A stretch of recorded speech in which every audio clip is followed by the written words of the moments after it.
अमरावती ग्रामीण जिल्ह्यात वाढत्या रेती चोरीच्या घटनांना आळा घालण्यासाठी पोलीस अधीक्षक विशाल आनंद भापोसे यांच्या निर्देशानुसार स्थानिक गुन्हे शाखेकडून जोरदार कारवाई सुरू आहे।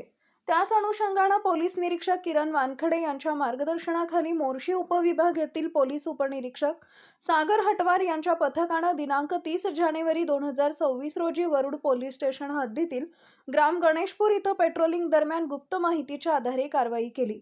यावेळी विनापरवाना व विना रॉयल्टी ओव्हरलोड रेतीची चोरी वाहतूक करणारा हायवा ट्रक तसेच त्याच्या पुढे पायलटिंग करणारी स्विफ्ट डिझायर कार पथकाच्या निदर्शनास आली। यावेळी पोलिसांनी तत्काळ कारवाई करत दोन्ही वाहने व 5 इसमांना जागीच ताब्यात घेतले।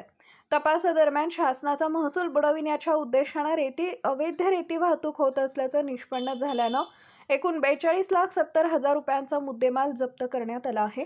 सदरची कारवाई पुढील तपासासाठी वरुड पोलीस स्टेशनकडे वर्ग करण्यात आली आहे।